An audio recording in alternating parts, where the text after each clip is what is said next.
Things are quiet. They're far too quiet. Does this mean we might get a surprise reveal for Sea of Thieves at the Xbox Showcase this coming Sunday? I have a hunch that we might be in for a tiny little surprise. Let's talk about it. So the next major content update for Sea of Thieves is set to be Season 13, and as far as we know, we have nothing major between now and then, aside from June's Pirate Emporium update. Oh, and Community Weekend. This is a little lackluster, but not just for that reason alone. Sea of Thieves used to have a pretty robust story. Over the course of the last 6 years, we've had tall tales, both for the Sea of Thieves lore and Disney IPs. They were partially replaced with adventures, which aimed to continue the story each month. Unfortunately, due to their time-limited nature, underwhelming gameplay, and odd story choices, these were scrapped. They did set up some decent plot lines though. I won't explain the full story since it's not all relevant, but it did set up a bunch of story threads that were left unresolved. There's also a video here if you need to catch up. The main story was the return of Captain Flameheart, the supposed main villain of the Sea of Thieves. He's finally due to come back in Season 13 after fans have been waiting since 2019 for him to make a proper return, with his return apparently expedited following the Return of the Damned adventure in November 2022.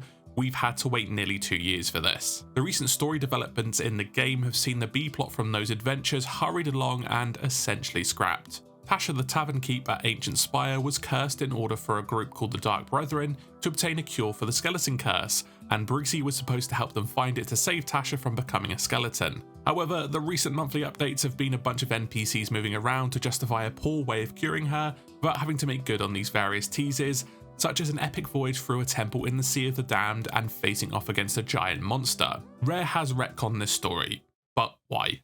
Well, 2023 was a disappointing year for Sea of Thieves. In fact, it was definitely the worst year. Resources were pumped into the PS5 port and guilds caused tons of delays. This also meant the story was delayed and outright cancelled based on this.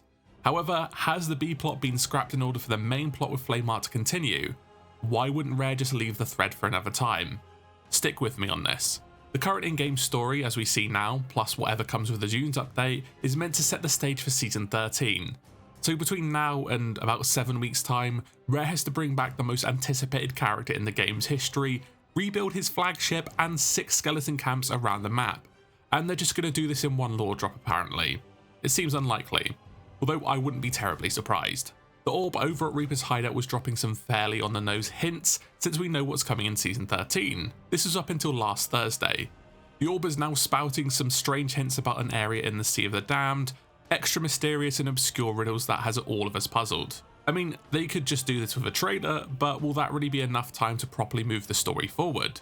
I think it is entirely possible we'll get a tall tale or even a couple just to tie off the Flameheart's return saga and give him the entrance he deserves. Mike Chapman, design director of Sea of Thieves, mentions 2024 will be the year of Flameheart, and this year we've had almost nothing in relation to him.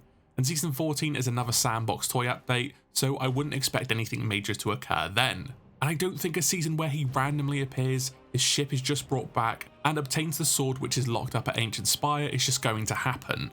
Otherwise that would be a massive slap in the face. One season is not worth dubbing this the year of Flameheart. It's also worth noting that it's very likely that some work has been done in terms of story before the adventures were canned, because we know that Rare had previously planned to bring them back and make them replayable like Tall Tales. Now, some of this could have been repurposed into Season 13's content, but I highly doubt the new Burning Blade or these temples would have made good fits for adventures. It therefore makes sense if Tasha's B-plot and the Flameheart storyline were due to intersect during these adventures, that some cuts and rewrites would have to be made in order for all of this to make sense chronologically when Flame Features does make an appearance. Would you rather some of the story be cut to make the other half narratively acceptable, or just make the whole thing a confusing mess? The retconning of Tasha's story just screams of cutting the fat to me. Yes, there were issues with adventures and the several plot lines, but generally the story of Sea of Thieves has been well thought out at that point, and how the plot holes in adventures could have been resolved. I'm on extreme copium, and it's very likely Season 13 will drop with no real explanation of where Flameheart was, how he rebuilt the Burning Blade, and what the skeleton camps are for outside of some dialogue and a CGI trailer. But something is afoot here. If Tasha paints a picture of him and he comes back through that, or he's manifested via memory using the Burning Blade, however, I will shit in my hands and smear it in the vents of my PC. Don't make me do that, Rare. It's also pretty telling that they didn't show off Flameheart in the 2024 preview. His model might be unfinished, but yeah, I feel like not everything has been revealed for that season. Don't get your hopes up, since I'm on super mega giga copium here, and if it doesn't happen, it's not my fault. But there's several things that don't add up here.